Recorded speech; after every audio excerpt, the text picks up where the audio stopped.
ಸ್ನೇಹಿತರೆ, ಮೀಡಿಯಾ ಮಾಸ್ಟರ್ಸ್ಗೆ ಸ್ವಾಗತ, ಸುಸ್ವಾಗತ. ಗೆಳೆಯರೆ, ಕರ್ಮ ರಿಟರ್ನ್ಸ್ ಅಂತಾರೆ. ಮೊನ್ನೆ ಯಾರೋ ಕಾಮೆಂಟ್ ಹಾಕಿದ್ರು, ಕರ್ಮ ಅನ್ನೋದು ಕಾಣೋದಿಲ್ಲ ಆದರೆ ಕಾಡುತ್ತೆ ಅಂತ. ಅದು ಅಕ್ಷರಶಃ ನಿಜ.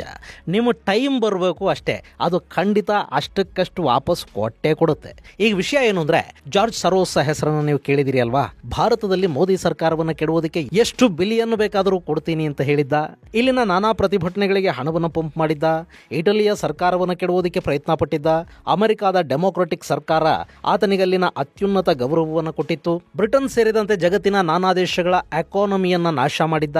ಖುದ್ದು ಯಹೂದಿ ಆದರೂ ಕೂಡ ಇಸ್ರೇಲಿನ ವಿರುದ್ಧ ಉರಿದು ಬೀಳ್ತಾ ಇದ್ದ ಜಾರ್ಜ್ ಸೋರೋಸ್ ನಿಮಗೆ ಗೊತ್ತಿಲ್ಲದೆ ಇರೋದಕ್ಕೆ ಸಾಧ್ಯನೇ ಇಲ್ಲ.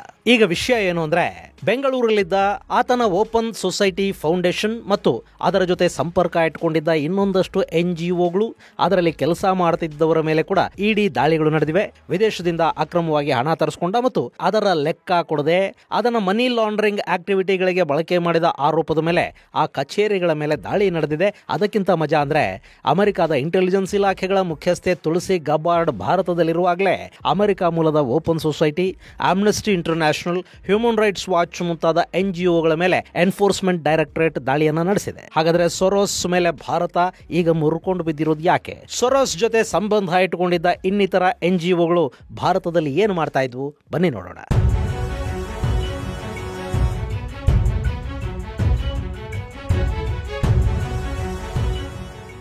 ಗೆಳೆಯರೆ, ಮಂಗಳವಾರ ಬೆಂಗಳೂರಿನಲ್ಲಿರುವ ಓಪನ್ ಸೊಸೈಟಿ ಫೌಂಡೇಶನ್ನ ಕಚೇರಿ ಹಾಗೂ ಇನ್ನಿತರ ಕಚೇರಿಗಳ ಮೇಲೆ ಇಡಿ ಅಂದ್ರೆ ಎನ್ಫೋರ್ಸ್ಮೆಂಟ್ ಡೈರೆಕ್ಟರೇಟ್ ದಾಳಿಯನ್ನು ಮಾಡಿದೆ. ಈ ಓಪನ್ ಸೊಸೈಟಿ ಫೌಂಡೇಶನ್ ಅನ್ನೋದು ಜಾರ್ಜ್ ಸೊರೋಸ್ಗೆ ಸೇರಿದ್ದು. ಈ ಸೊರೋಸ್ ಬಗ್ಗೆ ಈ ಹಿಂದೆನೆ ವಿವರವಾದ ಒಂದು ವಿಡಿಯೋನ ಮಾಡಿದ್ದೀನಿ. ಅದರ ಲಿಂಕ್ ಅನ್ನ ನಿಮಗೆ ಡಿಸ್ಕ್ರಿಪ್ಷನ್ ಬಾಕ್ಸ್ ಅಲ್ಲಿ ಕೊಡ್ತಾ ಇದ್ದೀನಿ, ನೀವು ಅದನ್ನು ಕೂಡ ನೋಡಬಹುದು. ಇನ್ನು ಈ ಸೊರೋಸ್ ಫೌಂಡೇಶನ್ ಭಾರತ ಸೇರಿದಂತೆ ಜಗತ್ತಿನ ನಾನಾ ಕಡೆಗಳಲ್ಲಿ ಕೆಲಸ ಮಾಡ್ತಾ ಇದೆ. ಈತ ತನ್ನನ್ನು ತಾನು ದೊಡ್ಡ ಫಿಲಾಂಥ್ರಪಿಸ್ಟ್ ಅಂತ ಹೇಳ್ಕೊತಾನೆ. ಬಹುಶಃ ಜಗತ್ತಲ್ಲಿ ಹಾಗಂತ ಹೇಳ್ಕೊಳ್ಳೋ ಬಹುತೇಕರು ಮಾಡ್ತಾ ಇರೋ ಕೆಲಸವನ್ನೇ ಈತ ಕೂಡ ಮಾಡ್ತಾ ಇದ್ದಾನೆ. ಸರ್ಕಾರಗಳನ್ನು ಕೆಡುವುದು, ಜಗತ್ತಲ್ಲಿ ಯಾವುದು ನೆಮ್ಮದಿಯಾಗಿ ಸರಿಯಾಗಿ ನಡೆಯೋದಕ್ಕೆ ಬಿಡದೇ ಇರುವುದು, ಎಕಾನಮಿಗಳನ್ನು ಬೀಳಿಸೋದು, NGOಗಳ ಮೂಲಕ ಗಲಭೆಗಳನ್ನ ವಿಭೇದಗಳನ್ನ ಸೃಷ್ಟಿಸಿ ಸಮಾಜವನ್ನ ಒಡೆಯೋದು, ಇದೇ ಥರದ ಕೆಲಸಗಳು. ಇನ್ನು ಭಾರತ ಸೇರಿದಂತೆ ಜಗತ್ತಿನ ಒಂದಷ್ಟು ದೇಶಗಳು ಈ ಅಮೆರಿಕ ಪ್ರಾಯೋಜಿತ ವಿದ್ರೋಹಕ ಶಕ್ತಿಗಳ ವಿರುದ್ಧ ಕ್ರಮ ಕೈಗೊಳ್ಳೋದಕ್ಕೆ ಮುಂದಾದವು. ಅದರಲ್ಲಿ ಒಂದಷ್ಟು NGOಗಳಿಗೆ ವಿದೇಶದಿಂದ ಬರ್ತಾ ಇದ್ದ ಹಣಕಾಸಿನ ಮೇಲೆ ನಿಯಂತ್ರಣ ಹೇರೋ ಪ್ರಯತ್ನ ನಡೀತು. ರಷ್ಯಾ ಯಾವ NGOಗೂ ವಿದೇಶಿ ಹಣ ಬಾರದ ಹಾಗೆ ನೋಡ್ಕೊಳ್ತು.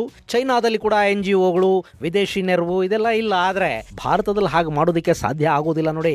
ನಮ್ಮದು ಹೇಳಿ ಕೇಳಿ ಪ್ರಜಾಪ್ರಭುತ್ವ. ಹೀಗಾಗಿ ಭಾರತ ಸಂಪೂರ್ಣವಾಗಿ NGOಗಳನ್ನ ನಿರ್ಬಂಧಿಸೋದಕ್ಕೆ ಸಾಧ್ಯ ಆಗಲಿಲ್ಲ. ಬದಲಿಗೆ 2016ರಲ್ಲಿ ವಿದೇಶಿ ನೆರವನ್ನು ಪಡ್ಕೊಳ್ತಾ ಇದ್ದ NGOಗಳ ಮೇಲೆ ಕಣ್ಣಿಡೋದಕ್ಕೆ ಭಾರತ ಶುರು ಮಾಡಿತು. ಫಾರಿನ್ ನಿಂದ ಬರ್ತಾ ಇದ್ದ ಹಣಕ್ಕೆ ಲೆಕ್ಕ ಕೊಡಬೇಕು.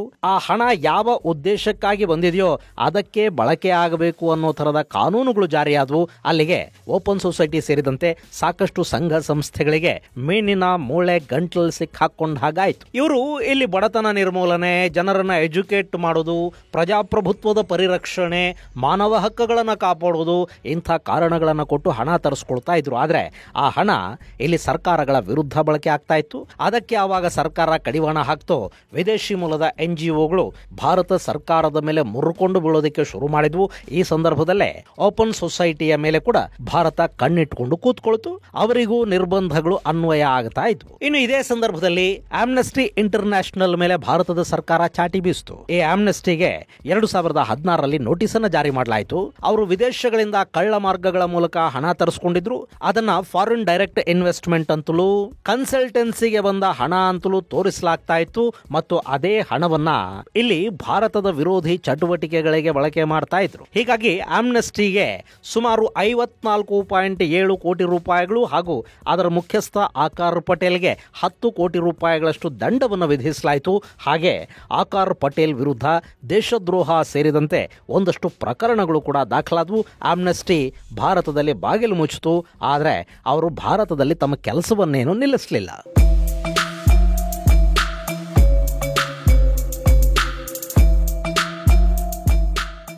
ಗೆಳೆಯರೆ, ಈ ಆಮ್ನೆಸ್ಟಿ ಭಾರತದಲ್ಲಿ ಮಾಡಿದ್ದು ಒಂದೆರಡಲ್ಲ. ಕಾಶ್ಮೀರದಲ್ಲಿ ಆರ್ಟಿಕಲ್ 370 ರದ್ದಾದ ಸಂದರ್ಭದಲ್ಲಿ ಅದರ ವಿರುದ್ಧ ದೊಡ್ಡ ದನಿಯಲ್ಲಿ ಬಾಯಿ ಬಡ್ಕೊಂಡಿದ್ದು ಇದೇ ಆಮ್ನೆಸ್ಟಿ. ಪಾಕಿಸ್ತಾನದ ದನಿಯನ್ನ ಮಾನವ ಹಕ್ಕುಗಳ ಹೆಸರಲ್ಲಿ ವಿಶ್ವ ವೇದಿಕೆಗಳಿಗೆ ತಗೊಂಡು ಹೋಗಿದ್ದು ಕೂಡ ಇದೇ ಆಮ್ನೆಸ್ಟಿನೇ.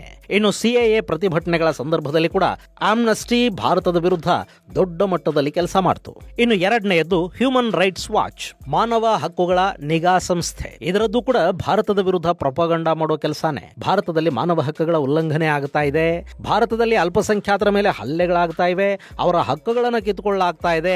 ಗೆಳೆಯರೆ, ಭಾರತದಲ್ಲಿರುವಷ್ಟು ಸುಖವಾಗಿ ಅಲ್ಪಸಂಖ್ಯಾತರು ಜಗತ್ತಿನ ಬೇರೆ ಯಾವ ದೇಶದಲ್ಲೂ ಇಲ್ಲ ಮತ್ತು ಇರೋದಕ್ಕೆ ಸಾಧ್ಯನೂ ಇಲ್ಲ. ನಮ್ಮಲ್ಲಿ ಅವರಿಗೆ ವಿಶೇಷ ಸವಲತ್ತುಗಳಿವೆ, ಅವರಿಗೆ ವಿಶೇಷವಾದ ವಕ್ಫ್ ಬೋರ್ಡು, ಅವರಿಗೆ ವಿಶೇಷವಾದ ಕಾನೂನುಗಳು, ರಿಸರ್ವೇಶನ್, ಇದಕ್ಕಿಂತ ಇನ್ನೇನು ಕೊಡೋದಕ್ಕೆ ಸಾಧ್ಯವಾಗುತ್ತೆ? ಮತ್ತು ಇದೆಲ್ಲವನ್ನ ಭಾರತ ಬಿಟ್ಟು ಬೇರೆ ಯಾವ ದೇಶ ತನ್ನಲ್ಲಿನ ಅಲ್ಪಸಂಖ್ಯಾತರಿಗೆ ಕೊಡ್ತಾ ಇದೆ ಹೇಳಿ? ಅರೆ, ಪಾಕಿಸ್ತಾನದಲ್ಲಿ ಅಲ್ಪಸಂಖ್ಯಾತ ಪ್ರತಿನಿಧಿಗಳು ಸಂಸತ್ತಿಗೆ, ವಿಧಾನಸಭೆಗೆ ಆಯ್ಕೆ ಕೂಡ ಆಗೋದಿಲ್ಲ, ಬದಲಿಗೆ ಸರ್ಕಾರದಿಂದ ನಾಮಿನೇಟ್ ಮಾಡಲ್ಪಡ್ತಾರೆ. ಅಲ್ಲಿ ಅಲ್ಪಸಂಖ್ಯಾತರ ಮಂದಿರಗಳು, ಚರ್ಚುಗಳು ಯಾವ ಪರಿಸ್ಥಿತಿಯಲ್ಲಿವೆ, ಅವರ ಧಾರ್ಮಿಕ ಸ್ವಾತಂತ್ರ್ಯ ಹೇಗಿದೆ, ಭಾರತದಲ್ಲಿ ಹೇಗಿದೆ ಒಂದ್ಸರಿ ನೋಡ್ಬೇಕಲ್ವಾ? ನಮ್ಮಲ್ಲಿ ಬ್ಲಾಸ್ಫೆಮಿ ಅಂದ್ರೆ ಮತನಿಂದನೆಯ ಕಾನೂನುಗಳಿಲ್ಲ. ಬಹುಸಂಖ್ಯಾತರನ್ನ, ಅವರ ಆಚರಣೆಗಳನ್ನ ಯಾರು ಬೇಕಾದರೂ ಹೇಗೆ ಬೇಕಾದರೂ ಅವಮಾನ ಮಾಡಿಬಿಡಬಹುದು. ಅದಕ್ಕೆ ಬೇಕಾದ್ರೆ ನಮ್ಮವು ಕೆಲವು ಸೇರ್ಕೊಂಡು ಬಿಡ್ತವೆ. ಆದ್ರೆ ಪಾಕಿಸ್ತಾನ ಸೇರಿದಂತೆ ಇಸ್ಲಾಮಿಕ್ ದೇಶಗಳಲ್ಲಿ ಬ್ಲಾಸ್ಫೆಮಿಗೊಂದು ಕಾನೂನೇ ಇದೆ. ಹಾಗೇನಾದರೂ ಮಾಡಿದ್ರೆ, ಅವರ ಮತವನ್ನ ನಿಂದಿಸಿದ್ರೆ, ಅವರಿಗೆ ಅವಮಾನ ಮಾಡಿದ್ರೆ ಅಂಥವ್ರನ್ನಲ್ಲಿ ಕೊಂದೇ ಹಾಕ್ತಾರೆ. ನಮ್ಮಲ್ಲಿ ಅಲ್ಪಸಂಖ್ಯಾತರು ಬೇಜಾರಾದಾಗಲೆಲ್ಲ ಬೀದಿಗಿಳಿದು ಪೊಲೀಸ್ ಠಾಣೆಗಳ ಮೇಲೆ ಕಲ್ಲು ತೂರ್ತಾರೆ, ಪೊಲೀಸ್ ಜೀಪುಗಳಿಗೆ ಬೆಂಕಿ ಹಚ್ತಾರೆ. ಆದರೂ ಇಲ್ಲಿ ನಮ್ಮ ಬ್ರದರ್ಸು ಅಂತ ಹೇಳೋದನ್ನ ನಾವು ಕೇಳ್ತಾ ಇರ್ತೀವಿ. ಪಾಪ ಹೋಗ್ಲಿ ಬಿಡ್ರಿ ಅವಿದ್ಯಾವಂತರು ಅಂತ ಸುಮ್ಮನಾಗೋದನ್ನ ಕೂಡ ನೋಡ್ತೀವಿ. ಅದಕ್ಕಿಂತ ಸ್ವಾತಂತ್ರ್ಯ ಇನ್ನೆಲ್ಲಿದೆ? ಆದರೂ ಕೂಡ ಈ ಹ್ಯೂಮನ್ ರೈಟ್ಸ್ ವಾಚು, ಆಮ್ನೆಸ್ಟಿ ಮುಂತಾದವು ಭಾರತದಲ್ಲಿ ಅಲ್ಪಸಂಖ್ಯಾತರ ಹಕ್ಕುಗಳ ದಮನ ಅಂತ ಮಾತಾಡುತ್ತವೆ. ಗೆಳೆಯರೆ, ಇತ್ತೀಚೆಗೆ ಯುರೋಪಿಯನ್ ದೇಶಗಳು ಚೈನಾದಲ್ಲಿ ಉಯ್ಗರ್ ಮುಸಲ್ಮಾನರ ಮೇಲೆ ಚೈನಾ ದೌರ್ಜನ್ಯವನ್ನ ಮಾಡ್ತಾ ಇದೆ ಅನ್ನೋ ಕಾರಣವನ್ನು ಕೊಟ್ಟು ಅಲ್ಲಿಂದ ಕೆಲ ವಸ್ತುಗಳ ಆಮದಿನ ಮೇಲೆ ನಿರ್ಬಂಧ ವಿಧಿಸುವ ಮಾತಾಡಿತು. ಆ ಸಂದರ್ಭದಲ್ಲೇ ಚೈನಾ +1 ಅನ್ನೋದು ಶುರುವಾಯಿತು. ಚೈನಾಗೆ ಪರ್ಯಾಯವಾಗಿ ಜಗತ್ತು ಭಾರತವನ್ನ ನೋಡಬೇಕು ಅನ್ನೋ ಮಾತು ಕೇಳಿ ಬಂತು ಮತ್ತು ಅದಕ್ಕೆ ಭಾರತ ಕೂಡ ಸಿದ್ಧವಾಗ್ತಾ ಇತ್ತು. ಆದರೆ ಅವತ್ತೂ ಕೂಡ ಭಾರತದ ವಿರುದ್ಧ ದೊಡ್ಡ ಮಟ್ಟದ ಪ್ರೊಪಗಂಡಾ ಎಳೆದಿದ್ದು ಇದೇ ಹ್ಯೂಮನ್ ರೈಟ್ಸ್ ವಾಚ್. ಚೈನಾಗೂ ಭಾರತಕ್ಕೂ ಅಂತ ದೊಡ್ಡ ವ್ಯತ್ಯಾಸ ಏನಿಲ್ಲ.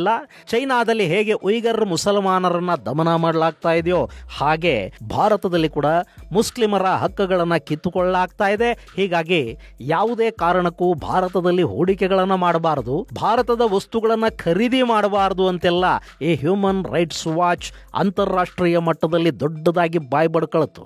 ಇನ್ನು ಹೀಗೆಲ್ಲ ಮಾಡೋದಿಕ್ಕೆ ಇವರಿಗೆ ಹಣ ಎಲ್ಲಿಂದ ಬರ್ತಾ ಇತ್ತು? ಜಾರ್ಜ್ ಸರೋಸ್ ಮಾಲೀಕತ್ವದ ಓಪನ್ ಸೊಸೈಟಿ ಫೌಂಡೇಶನ್ ನಿಂದ.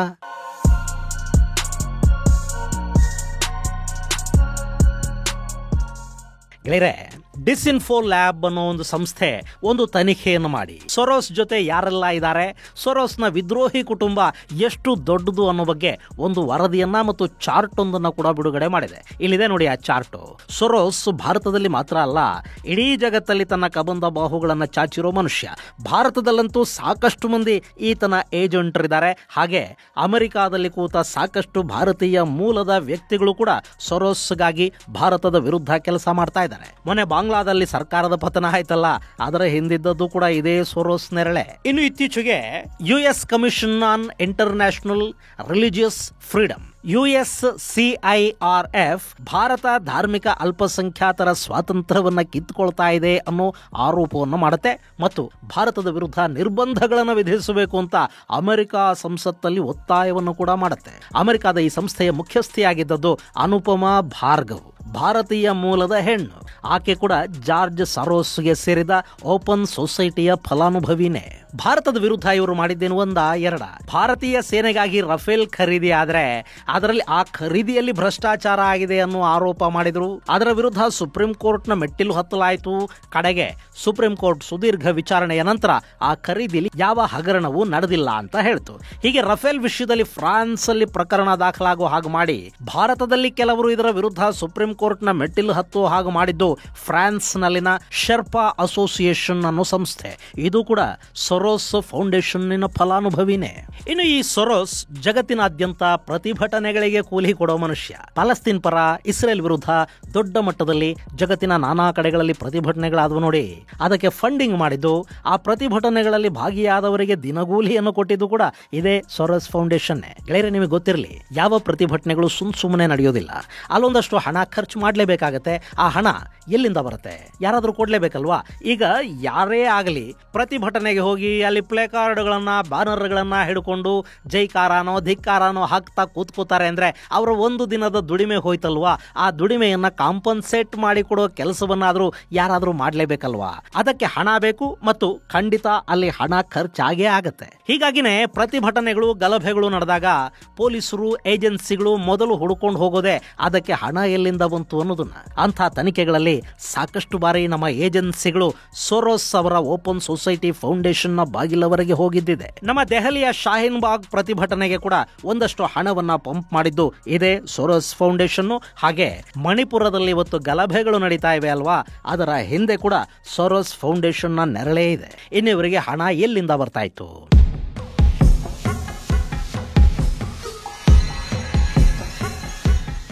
ಸೊರೋಸ್ ಫೌಂಡೇಶನ್ ಭಾರತದಲ್ಲಿ ತನ್ನ ಕಚೇರಿಯನ್ನು ಹೊಂದಿದೆ.